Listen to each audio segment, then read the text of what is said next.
বাতাস করতেছে, আর কোনো কিছু করতেছে না। তার মানে এই যে এটাও নিচে, এটারও বাংলাদেশের সরকারে বাতাস করব।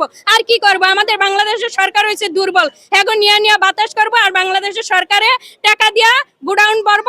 তারপরে আমার মতন মানুষ আছে, হেরা মানে আন্দোলন করব। তারপরে বাংলাদেশকে লড়াইব, হেরাও ওই শেখ হাসিনার মতন ভারত যাইয়া তারপরে ঠ্যাঙ্গারিবা ঠ্যাং তুল্লা খাইবো। আর কি করব? আমাকে দুর্বল এটা সাহস পাইতেছে বাংলাদেশের সরকারের থেকে।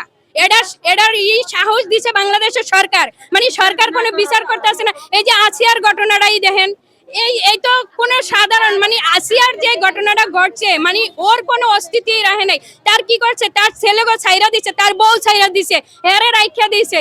কিন্তু হেরে রাইখা কি করতেছে? বাংলাদেশের সরকারে হাত পাকা দিয়া বাতাস করতেছে, আর কোনো কিছু করতেছে না। তার মানে এই যে এটাও নিচে, এটারও বাংলাদেশের সরকারে বাতাস করব।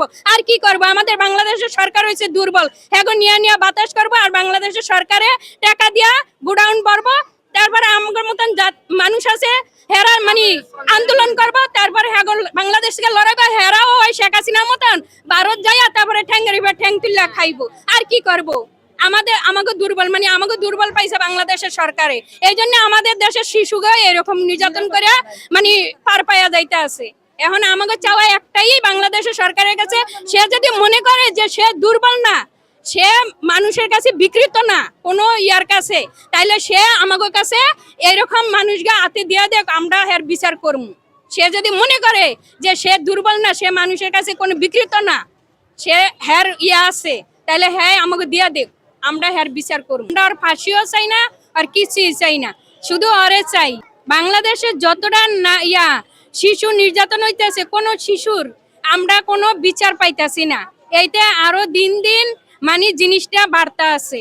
এই যে জিনিসটা হয়েছে, এইটা হওয়ার পরও আরেকটা কিন্তু জিনিস ওই সিলেট না কোন জায়গায় জানি হয়েছে, কিন্তু চট্টগ্রাম হয়েছে, কিন্তু এটি কিন্তু হইতেই আছে। সরকার কোনো বিচার করতেছে না, কার্যকর করতেছে না।